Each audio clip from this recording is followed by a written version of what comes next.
3 seats, 850 horsepower, and only 59 cars in the world. This is the Lanzante 9559, and it might be the most exclusive, driver-focused supercar ever built. Oh, look, a new McLaren. But it's not. But it is. But it's not. What is going on here? This is the Lanzante 9559, and it's a new 3-seat supercar based on the McLaren 750S. And I think it looks pretty effective, but it's not quite real yet. So, to get the lowdown on the how and the why, we're going to be talking to the people that are building it. Music. So I want to just do some first impressions. Obviously, it's got vaguely similar proportions to the donor car, but it feels kind of more shrink-wrapped. Like the whole thing is a lot smaller. And then, obviously at the front, you can see this big inset bit of carbon, which gives it kind of a 3D feel. And then down on the front, obviously a big wide scoop of a front bumper, but you know when the 750S has that kind of double bubble headlight arrangement here, which makes it look a little bit pinched. This has got more of a kind of a ferocious scowl. It looks lower, it looks wider, it looks more purposeful. And then as you move down the side of the car, it feels like it's got like a pod of carbon set into the middle of the car. So this is all painted, but then the carbon bit is set back. It's 3D, quite layered, super cool wheels. And obviously these they're pillar-mounted rear-view mirrors, which is a bit of a nod to the F1, but I think they look really good, even if they do look a little bit like rabbit ears. Again, it's got an inset piece of glass in here to drop the window. Very F1-ish, but there's loads of energy in the side of this car. It looks quite subtle, and quite aggressive, without being like big wings and kind of canards, and basically too showy. And then obviously, as you come to the back of the car, it is very much like the McLaren that it's based on. It's still got the active arrow, so you can pop the wing up or down. And then, because of that central seat, you see this big spine that comes over the top of the car, and everything feels quite centralized. You can see through the back window the headrest of the driver's seat, which is slap bang in the middle. And all of this kind of feeds back, makes you feel like it's got a central seat. And also, this area towards the back of the car is a lot lower than standard Inconel exhaust, and then a massive splitter and Venturi. It is not completely changing the game, but I think it's refining and elevating what was there before. This is very promising. Oh, and that 4-liter twin-turbo V8 is still in the same position in the middle of the car, and it's been upgraded, although not by that much. It's now about 850 brake horsepower, although this car is significantly lighter than standard. But the big news is obviously the 3-seater element. Now, this is a book of the carbon tub, which has been redesigned so you get the driver literally front and center. Now that makes sense, because a central driving position makes it feel like a racy car. Vision is better, weight distribution is better, although I would have to insist that both of my passengers were exactly the same weight. But that would require me to have more than one friend, which I haven't. But 3 in there does look kind of cozy. But this isn't just some gaffer tape and chicken wire hacksaw job, because this is a car built by people with a long and storied history, with race cars generally, and McLarens in particular. And it's the code name which gives us some indication. Lanzante, an outfit that won the 1995 Lemon 24 Hours with a McLaren F1 with the number 59. Hence, the new car's 9559 designation. A company that took care of F1s in terms of servicing and produced a slew of road-converted racing cars. Cars like the Pagani Zonda R and McLaren P1 GTR. That Porsche 993 O-Tag Turbo with the Formula One engine. That was Lanzante. Mad Mike Witt's 1,000 brake horsepower P1 GTR drift car. Lanzante.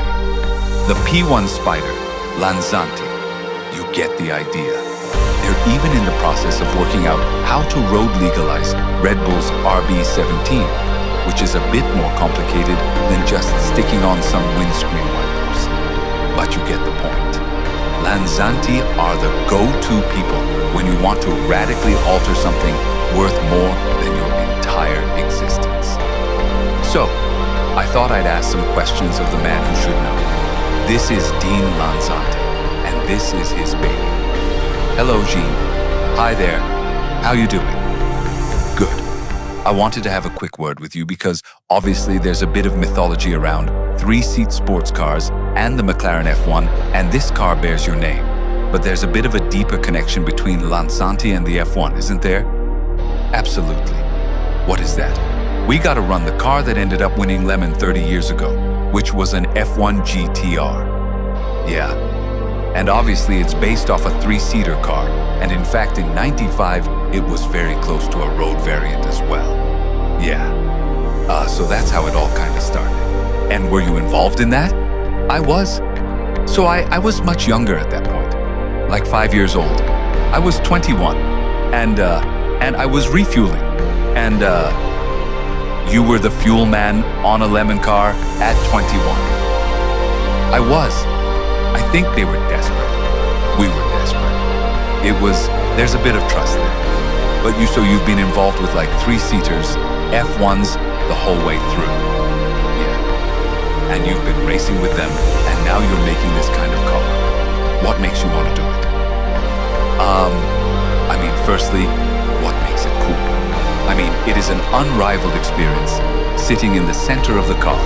And the reason for doing this partly links in with the anniversary of Lemon. So it was the right time. Hence, the name. Exactly. At 9,559, the year and race number of our car. But also, when F1 was built, and let's make it clear, this is not an attempt at the next F1. Okay. I think, I want to make that really clear, because that is the truth. But it was a car that was designed to be used, and actually, even though it was hugely expensive at the time, a lot of those first owners did use them on the road, and properly big mileage. And we kind of wanted to go back to that more than anything else. Something that if it's in your garage, you just pick the keys up and go. People have asked for this. People specifically have asked for non-hybrid cars, cars with luggage space. The size of the car has been important. That's interesting. Maintenance costs. And I think there's nothing wrong with all the other variants. I think there's space for everything. And I'm assuming your guys have got all of those things. They have those other cars. I purposely tried to not make it as a replacement for one of those other cars. It's its own thing. Yeah. And that was kind of important for us. And on price point too with the donor as well. It comes in the UK about 1.3 million. So compared to something like, an F1's mega money, but like a Speedtail, which is a three-seater, it's half the cost. Yeah. Depending on where you're buying it and what you're doing. But GMATT50, there's it's not a ridiculous amount of money. What do you have to do to make a three-seater car? What have you done? Well, a threes as well. When it's in an existing chassis, such a Speedtail was done in such as this as well. The first thing everyone's thinking is, normally, you only fit two in that tub. How are you all going to fit three? And you're not fitting them three in a line. The two passengers are sitting further back, so you are going into the back of the chassis. That does affect where the fuel tank is. So then you're making a different fuel tank shape. That was one of our other big challenges as too. One of the big requests from customers was range. Oh, so it's got a tool. People want long range. They want to not be stopping at every gas station on a journey, right? So we wanted to at least maintain, I believe it's going to be around, it's between 72 and 75 liter tank. So it's actually quite a big tank as well. But that's not tiny, because Speedtail's 53, to put it in perspective. What have you had to do to the tub? This is like a ghost of a tub. It is, but it is an actual tub. So, this is the signed-off chassis now. So this is actual tooling. This is genuinely what I mean. It's painted white for aesthetic reasons, but this is genuinely what it will be. Give me some of the detail. What have you had to do on here? So we've got the passenger seats that sit further back. Yeah. And then also on a regular left or right and drive car, the heater system is in the middle. We've had to move that to the side. You can see the entrance to it on the side. Then the pedal box has to move over as well. Plus the brake booster is you forget all the rest of the stuff that goes behind the bulkheads. Don't you? It is. And immediately, we're moving the passenger's feet slightly further back. Yeah? So then we can move some of those services, such as the heating system. The electronics are moved over as well. And then we even wanted things like fuse boxes to be accessible. So they're going to be under one of the passenger seats. So we're not having to pull half a car apart to just get to something quite simple and straightforward. Yeah.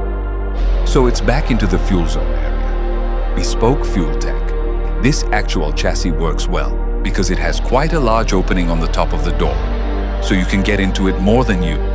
Exactly. You're not climbing through. You're going into the car. Yeah. It looks relatively subtle. Again, is that something your customers were asking for? Because this isn't like a Larry car. No, I know it does look fairly mad. It has some presence, and that was important. And this, my favorite, by the way, the home.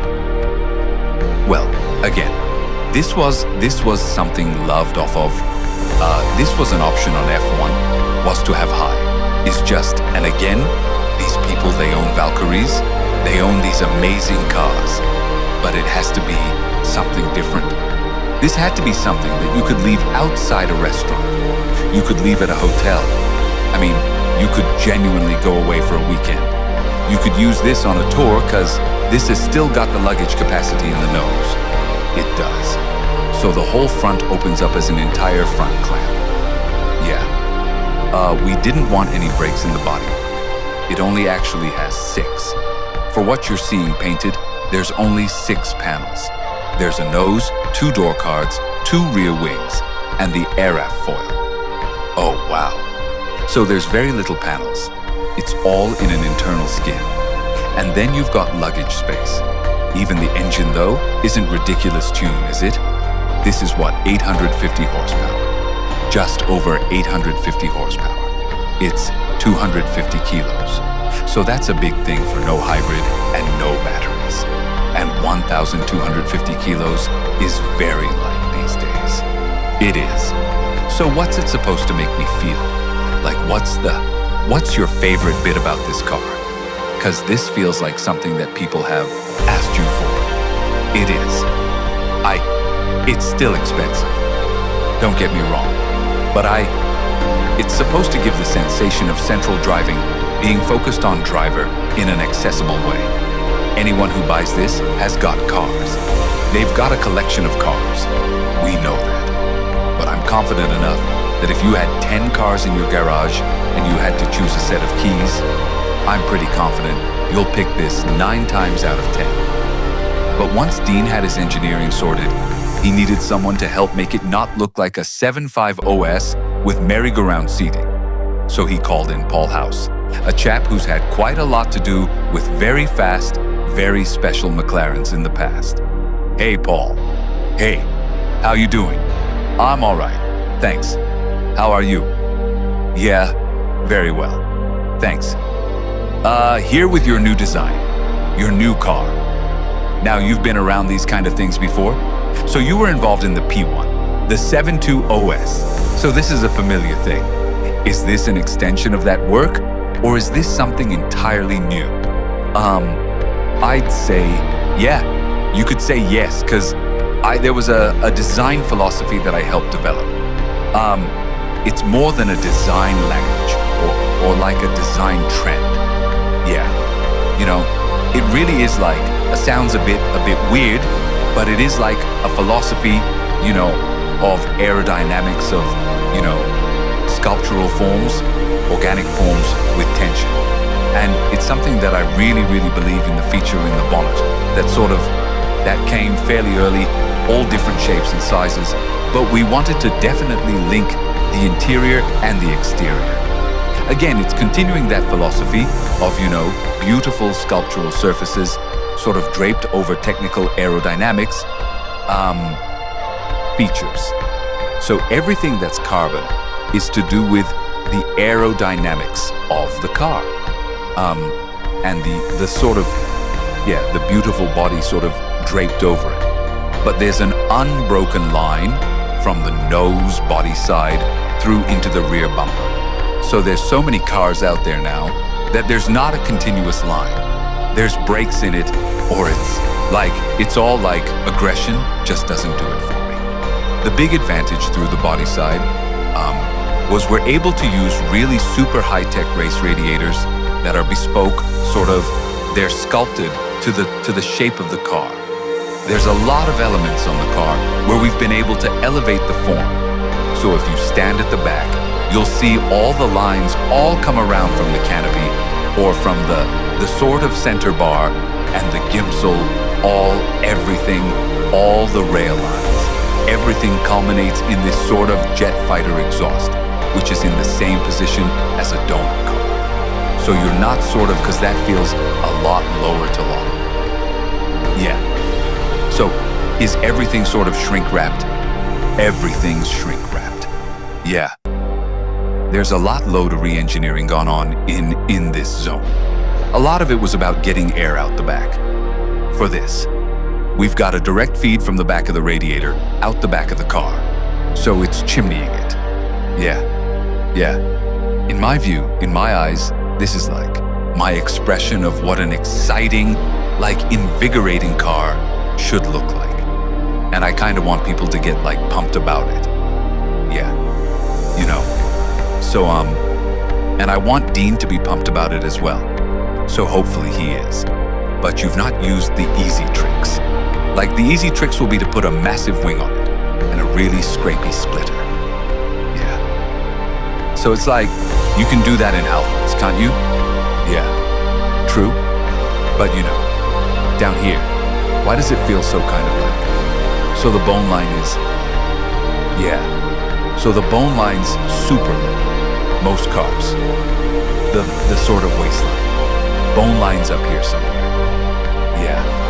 And I just thought it'd be really interesting to try and keep that super low, because you got logos. Just gives a really different aesthetic. There's nothing stationary or static on the car. Everything has got expansion and movement. Every surface is constantly moving. So I guess that's where you're saying it's the energy that you're feeling is because there's nothing static. Are you happy with it? Mega happy. Yeah, over the moon with it. So there you have it, a new 3-seater McLaren by Lanzante. And at just 59 examples, one of the rarest thing is we'll have to figure out what this car is really like when we get a car out on the road. But I am very interested, and I don't need 2 friends to go and drive it. Thanks for watching. Like, comment, and subscribe for more reviews. Check out our next video, and we'll see you very soon.